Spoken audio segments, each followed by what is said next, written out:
Hello, hi, नमस्कार, welcome to Equinox research and advisors official channel. आप सभी का स्वागत है हमारे इस वीडियो में, हमारे इस यूट्यूब चैनल में।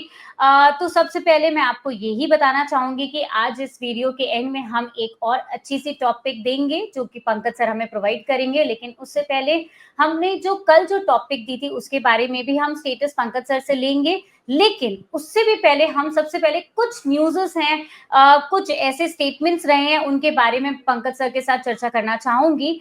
सर, नमस्कार। जी, good afternoon ma'am. Good afternoon sir. Sir, आज अगर मैं बात करूं तो जो आईटी स्टॉक्स है और बेस मेटल्स है उसमें हमें गिरावट देखने को मिली है, तो सर उसके पीछे आपको क्या रीजन लग रहा है? जी, देखिए चांदी मैम, जिस तरीके से कल जो कॉपर के ऊपर 50% का टैरिफ लगाने की बात हुई है और सिर्फ ये बातें ही चल रही है, मार्केट कहीं ना कहीं इन सारी रूमर्स को रिएक्ट करते हुए नजर आ रहा है। जिस तरीके से कल अगर हम लोग देखते हैं तो कॉपर के अंदर 10% की उछाल आई, उसके बाद में वो न्यूज़ आई, उसके बाद में हम इंडियन स्टॉक मार्केट के अंदर मेटल से रिलेटेड स्टॉक्स और आईटी रिलेटेड स्टॉक्स जो है, जो कि नैस्डैक को थोड़ा सा रिफ्लेक्ट करते हैं, तो उसके लिए ये स्टॉक्स गिर रहे हैं। और चढ़ने वाले स्टॉक्स और सेक्टर्स जो भी है, देखिए एक सेक्टरल रोटेशन है, इससे ज्यादा मैं फिलहाल इसके बारे में कुछ नहीं कहना चाहूंगा। सेक्टरल रोटेशन है, ये होते रहेगा। बिल्कुल। तो सर मार्केट तो देखिए गिरा है, आज की अगर मैं बात करूं तो मार्केट गिरा है, लेकिन श्रीराम फाइनेंस हो चाहे फिर वो बजाज फाइनेंस हो, उसमें हमें उस तरीके की गिरावट देखने को नहीं मिली है। तो आखिर उसके पीछे किस तरीके के रीजंस रहे हैं? जी देखिए, बैंकिंग थोड़ा प्रेशर में जरूर रहा हुआ है, लेकिन ये फाइनेंस से रिलेटेड स्टॉक्स है। चोलामंडलम फाइनेंस देख लीजिए, वो भी बढ़िया रहा हुआ है। आज बजाज फाइनेंस बढ़िया रहा, श्रीराम फाइनेंस बढ़िया रहा। और ये एक सेक्टरल रोटेशन है। मुझे लगता है कि मोमेंटम आया हुआ है, ये टेक्निकल मोमेंटम लग रहा है यहाँ पे, तो मोमेंटम को एंजॉय करना चाहिए। बहुत लंबे रेस के लिए फिलहाल थोड़ा सा हम लोग वेट करेंगे, क्यों तो मार्केट के अंदर कोई क्लैरिटी इतनी ज्यादा नहीं आ रही है। इंडाइसेस पॉइंट ऑफ व्यू से देख रहे हैं तो एक सीमित दायरे में कारोबार कर रहा है, जो हम आगे भी कवर करेंगे इसको हम ग्राफिकल प्रेजेंटेशन के थ्रू। बिल्कुल। सर, सुनने में एक चीज आई है कि जो ऑप्शंस है उसको अब वीकली की जगह 15 डेज तक करने की बात करी जा रही है सेबी की ओर से। तो अब इसमें किस लेवल की सच्चाई है? जी देखिए, ये फोर्टनाइटली एक्सपायरी की न्यूज़ मैंने भी पढ़ा, दो तीन जगह मैंने देखा भी, उसको वैलिडेट करने की कोशिश करी थी, लेकिन तुरंत सेबी का बहुत बोल्ड क्लैरिफिकेशन आ गया इसके ऊपर।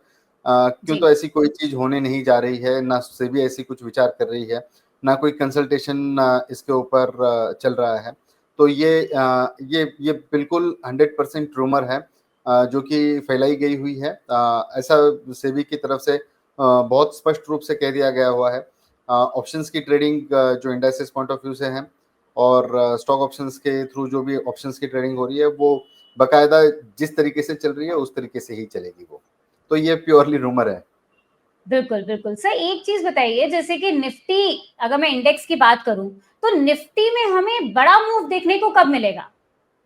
जी, मैं ये चार्ट्स के ज़रिए मैं आपके सामने रख देता हूँ, और जी। हम लोग उसको भी डिस्कस कर लेंगे। मैं मेरी पूरी स्क्रीन आपके साथ में शेयर कर रहा हूँ मैम, देख लीजिए।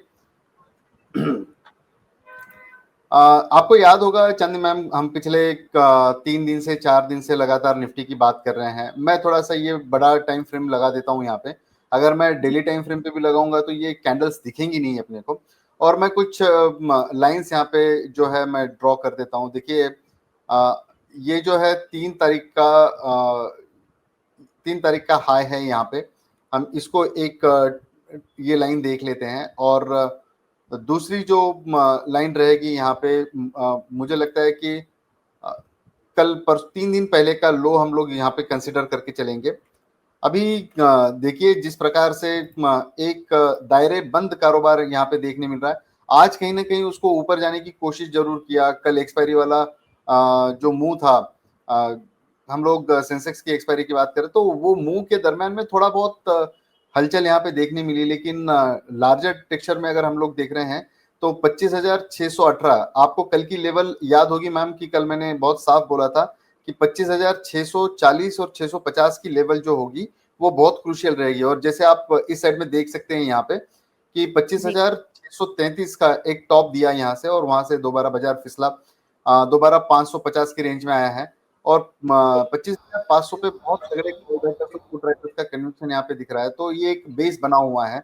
जब तक 25,650 के ऊपर निफ्टी नहीं जाएगा, मुझे नहीं लगता है कि बड़ी तेजी आएगी। और डेफिनेटली 25,400 के नीचे जब तक निफ्टी नहीं जाएगी, मैं 350 से लेकर 50 पॉइंट ऊपर आ जा रहा हूं अभी।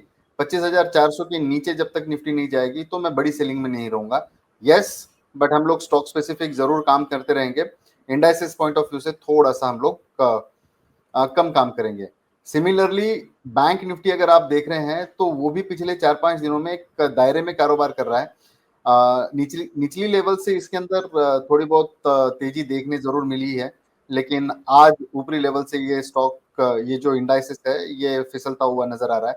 मुझे लगता है कि मैं अभी भी मेरे व्यू के ऊपर कायम हूं। जब तक 57,400 के ऊपर क्लोज नहीं होता मार्केट, 57,400 के ऊपर जब तक क्लोज नहीं होता, बड़ी मूव हम लोग बैंक निफ्टी के अंदर एंटिसिपेट होते हुए नहीं देखेंगे। और लोअर लेवल पे अगर हम लोग देखते हैं तो 3 से 4 दिन पहले का जो लो है वो काफी इंपॉर्टेंट है, जो कि हम लोगों ने डिस्कस भी किया था मैम। 56,900 की लेवल है, उसको हम लोगों को रिस्पेक्ट करना होगा। बिल्कुल, आई होप हमारे व्यूअर्स को क्लैरिटी मिली होगी कि निफ्टी में किस तरीके के लेवल्स हैं और बैंक निफ्टी में किस तरीके के लेवल्स हैं। तो अब मैं आपको एक चीज बताऊंगी कि हमने एक इंट्राडे एलाइट पैकेज भी लॉन्च किया है, जिसमें पंकज सर खुद ही कॉल्स प्रोवाइड करते हैं। उसमें 9:15 से लेके 10 o'clock तक के जो टाइम फ्रेम रहता है, मोस्ट ऑफ द कॉल्स उसी में ही प्रोवाइड होती हैं। तो सर, आज मैं आपसे यही पूछूंगी कि आपने उस पैकेज में कौन कौन सी कॉल्स प्रोवाइड करी है, थोड़ा सा हमारे व्यूअर्स को बता दीजिए। जी, देखिए, चांदी मैम, मैं बता ही रहा हूँ। और ये जो स्क्रीन है ये साइड में चलती भी रहेगी यहाँ पे। आज हम लोगों का जो बेसिक डिस्कशन था कि हम लोग 2 चार्ट्स प्रोवाइड करेंगे। अब चार्ट्स प्रोवाइड करने में कोई टेक्निकल दिक्कतें आ रही है, लेकिन जो कमिटमेंट है अप टू द मार्क चल रहे हैं हम लोग। 2 से 3 ट्रेड वहाँ पे दिए जा रहे हैं, जबकि एक ट्रेड की बात है। जब तक हम लोग चार्ट्स के ऊपर फुल फ्लेज नहीं आते हैं तो ट्रेड्स यूं ही मिलते रहेंगे। देखिए, एक पहला ट्रेड जो है, मैंने कैश कॉल दिया हुआ था सैमही के ऊपर, जो कि 228 229 की रेंज में बाय करने की सलाह थी। 237 और 243 के 2 टारगेट्स थे। 239 रुपए, 239 का टॉप दिया, मतलब पहला टारगेट अचीव हो गया और ऑलमोस्ट दूसरी टारगेट की तरफ वो अप्रोच हो चुका था। क्योंकि ये इंट्राडे कॉल था, हम लोगों ने एग्जिट ले लिया।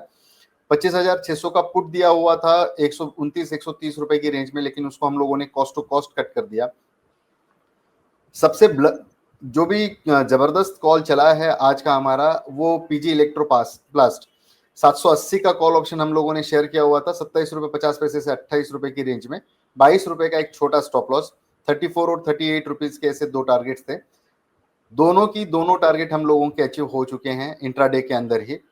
और जहां तक बात कल के ट्रेड्स की है, मैं इसी के ऊपर भी मैं थोड़ी रोशनी डालना चाहूंगा। डीएलएफ का एक ट्रेड हम लोगों ने ऑप्शंस के जरिए दिया था, जिसका स्टॉप लॉस बकायदा ट्रिगर हो चुका है। लेकिन अच्छी बात उसके अंदर और एक है कि हम लोगों ने कैश का ट्रेड भी शेयर किया हुआ था नवीन फ्लोरिंग का 5,030 5,040 की रेंज में। जहां जहां पॉसिबल होता है, हर सोशल मीडिया पे जहां पे हम आते हैं वहां पे हमने 5,100 पे प्रॉफिट बुक करने की सलाह दी थी। 5,111 रुपए का टॉप दिया, वहां से थोड़ा स्टॉक फिसला जरूर है। और बस इतने ट्रेड्स थे हमारे। हम लोग इस तरीके से काम कर रहे थे यहाँ पे। बिल्कुल, सर ने जो कॉल्स प्रोवाइड करे थे वो 999 वाले पैकेज में थे। काफ़ी सारे क्लाइंट्स का रिव्यू आया है उसमें कि पैसा वसूल पैकेज है, जो कि काफ़ी, मतलब अगर देखा जाए तो कल से लेके आज तक में काफ़ी दिखता हुआ भी नज़र आ रहा है कि हाँ, काफ़ी पैसा वसूल पैकेज रहा है। आगे बात करते हैं, जैसे कि हमारा रूटीन रहा है कि हम आपको एक टॉपिक प्रोवाइड करेंगे, तो आज फिर हम एक अच्छी-सी टॉपिक प्रोवाइड करेंगे, जो कि पंकज सर ही प्रोवाइड करेंगे। सर, आज की टॉपिक हमारे व्यूअर्स के लिए क्या रहने वाली है? जी, देखिए, मैं वही ट्रेड आप लोगों के सामने रख रहा हूँ। देखिए, मैनकाइंड के ऊपर फिलहाल नजरें हैं। मैं बता देता हूँ, उसका स्टॉक भी मैं सामने रखता हूँ। मैनकाइंड जी। का फ्यूचर्स के अंदर हम लोग देख रहे हैं, ये जो रेट्स दिख रहे हैं ये फ्यूचर्स के हैं, लेकिन हम लोगों को जो ट्रेड लेना है वो ऑप्शंस के जरिए लेना है। आप देखिए कि मैनकाइंड का 2500 का इन द मनी का कॉल ऑप्शन 82 से 84 की रेंज में हम लोगों को खरीदारी की सलाह रहेगी। वहां पे 66 रुपीज का स्टॉप लॉस रहेगा और टारगेट जो है वो 110 रुपए के मेंटेन करने होंगे। एक हायर हाइस के फॉर्मेशन दिया है यहाँ पे, और कंटिन्यूअसली आज के दिन के अंदर अगर हम लोग देखते हैं तो बढ़िया मोमेंटम में रहा हुआ स्टॉक है यहाँ पे। बस आखिरी घंटे में थोड़ा बहुत फिजल आउट जरूर हुआ, लेकिन मेरे ख्याल से ये मोमेंटम और आने वाले दिनों में कंटिन्यू रहना चाहिए। और दूसरा जो ट्रेड है मैम, मैं पहले बता देता हूँ आपको कि ये एक थोड़ा स्विंग ट्रेड रहेगा। जी मेरी नजरें हैं, और हम लोगों का भी डिस्कशन भी हुआ फाइनेंस से रिलेटेड स्टॉक्स को लेकर, जैसे बजाज फाइनेंस या फिर महिंद्रा एंड महिंद्रा फाइनेंस या श्रीराम फाइनेंस की बात हुई थी। लेकिन जो मेरी टॉपिक रहेगी वो डेफिनेटली चोला फाइनेंस के ऊपर रहेगी। 1563 से 1565 की रेंज में जो इसकी अभी की क्लोजिंग है वो वही है। 1540 का एक छोटा सा स्टॉप लॉस यहाँ पे मेंटेन करना होगा। 1595 और 1610 के भाव शायद 1 से 2 ट्रेडिंग सत्र में हम लोगों को विटनेस हो सकते हैं मैम। तो ये आज की 2 ट्रेड्स रहेगी। बिल्कुल। सर एक बार डिस्क्लेमर भी प्रोवाइड कर दीजिए अपना। जी, ये ट्रेड्स जो है वो मेरी अपनी खुद की स्टडी है जो मैं आप लोगों के समक्ष रखा हूँ। आप कोई भी ट्रेड इसके अंदर ले रहे हो, चाहे जो मेरे व्यूवर्स हो, फॉलोअर्स हो, जो भी हो, अपना ड्यू डिलिजेंस कर लिए, और अपने वित्तीय सलाहकार से जरूर इसका राय मशवरा करके ट्रेड लीजिए। ये ट्रेड को फिलहाल आप एक स्टडी पर्पस की तरह देखिए। तो ये थी आज की हमारी टॉप पिक जो पंकज सर ने प्रोवाइड करी है। इसी तरीके की टॉप पिक्स के लिए आप हमारे यूट्यूब चैनल को अभी के अभी सब्सक्राइब करें, नीचे दिए गए बेल आइकन पे क्लिक करके। Thank you.